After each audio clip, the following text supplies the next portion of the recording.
And now go to our colleague and former First Minister of Northern Ireland, Arlene Foster, who is outside St Anne's Cathedral in Northern Ireland. Arlene, you're looking very smart. You will be attending the service. What will you expect? Who do you expect to see?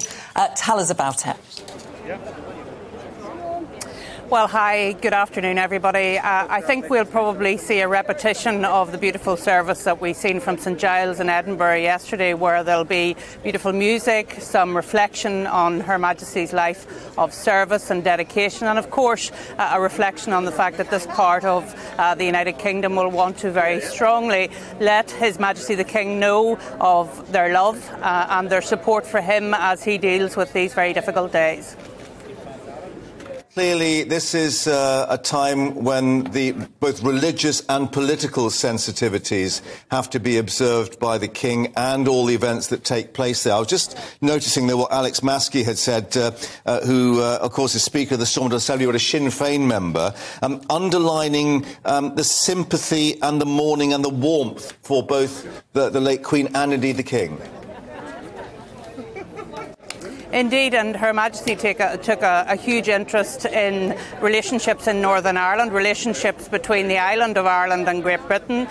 She did, of course, have a historic state visit to the Republic of Ireland back in 2011, and then in 2012 came here again and crossed the street between the Anglican Cathedral in Enniskillen and St Michael's Church in Enniskillen. So she has long been associated with reconciliation here in Northern Ireland, and His Majesty the King has taken a great interest in Northern Ireland, visits every year, met with politicians, always took a great interest, and I'm sure that will continue during his reign as King.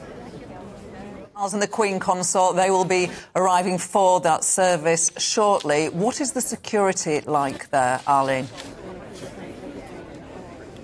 Well, no more so than I'm sure was the case in Edinburgh yesterday and will be the case in London over the weekend. Of course, we're used to security here in Northern Ireland for these grand events, but people want to show their love and support for the King. They've come along here today. You saw the crowds at Hillsborough earlier, and they'll just want to reach out to him and let him know that they're thinking of him at this very, very difficult time for him, where he has to mourn his mother, but at the same time take on the role as King. And I think we can just bring a picture up while we speak to you, Arlene, of this meeting with the Stormont Assembly and the Speaker, Alex Maskey, shaking his hand, Michelle, there as well from Sinn Féin, which is sort of hands across both the political and religious divide, with, I guess, many conversations taking place behind the scenes there.